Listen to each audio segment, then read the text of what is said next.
हाय मैत्रिणींनो, आज पाहूया आपण एकदम कुरकुरीत आणि खुसखुशीत अनारसे, गुळाचे अनारसे कसे बनवायचे ते. त्यासाठी मी येथे 2 वाट्या तांदूळ घेतले आहेत.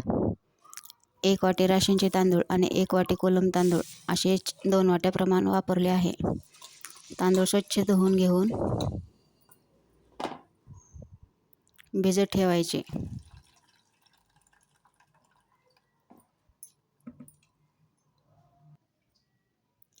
3 दिवस भिजायला ठेवले. तांदळामधले रोजच्या रोज पाणी बदलत राहायचे. तांदळामधले रोज पाणी काढल्यामुळे अनारशाला आंबट असा वास येत नाही. 3 दिवस तांदूळ भिजल्यानंतर छान असे धुवून घेऊन नंतर स्वच्छ कपड्यावरती सुकवले. सुकून झाल्यानंतर मिक्सरमधून बारीक वाटून घेतले व सुजीच्या चाळणीने चाळून घेतले. एकदम बारीक असं पीठ तयार करून घेतले. येथे मी फुल 2 वाट्या भरून तांदळाचे पीठ घेतले आहे व पाऊण वाटीच गूळ घ्यायचा. हे प्रमाण एकदम परफेक्ट आहे. एकदम पहिल्यांदा जरी केले अनारसे तरी बिलकुल बिघडत नाही, छानच होतात.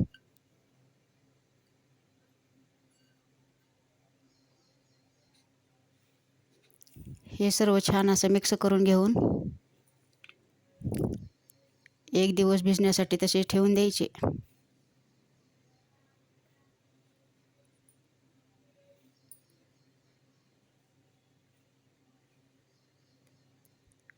गुळाचे प्रमाण बरोबर झाल्यानंतर अनारसा खूप छान होतो. जास्त गूळ वापरल्यास अनारसा तेलामध्ये वितळतो. छान असे पीठ तयार आहे.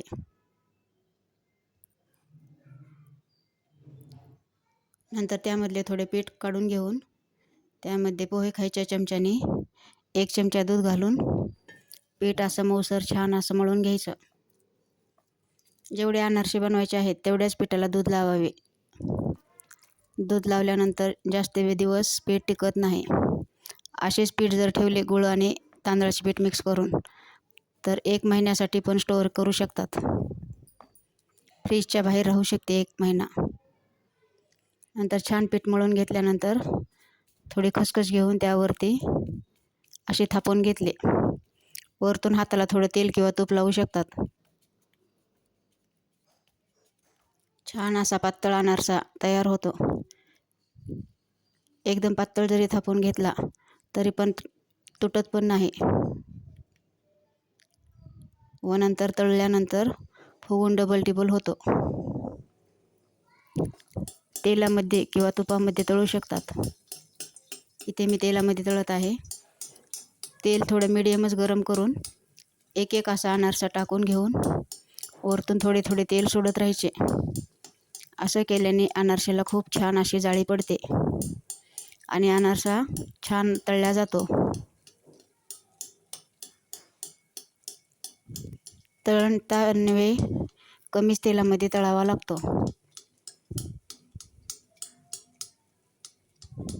मिडियम गॅसवरती छान असा अनारसा तळून तयार आहे. मस्त अशी जाळी पण पडली आहे. हे प्रमाण वापरून केल्यानंतर पहिल्याच वेळेस केले तरी पण बिलकुल अनारसे बिघडत नाहीत. छान खुसखुशीत आणि खमंग होतात. बिलकुल तेल पण राहत नाही. सगळे अनारसे तळून घेतले. पहा किती मस्त झाले आहेत अनारसे. माझी ही रेसिपी कशी वाटली कमेंट करून नक्की सांगा. व्हिडिओला लाईक, शेअर, सबस्क्राईब करायला बिलकुल विसरू नका. व्हिडिओ पाहिल्याबद्दल धन्यवाद. अशाच नवनवीन रेसिपीसाठी माझ्या चॅनलला सबस्क्राईब करा. एकदम साध्या सोप्या पद्धतीने माझी रेसिपी पाहत जा. पहा इथे मी 1 अनारसा तोडून दाखवत आहे.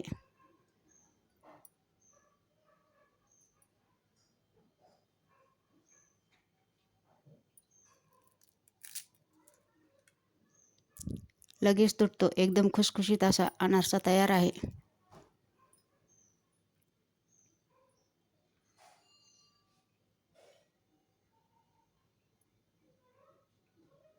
व्हिडिओ पाहिल्याबद्दल धन्यवाद.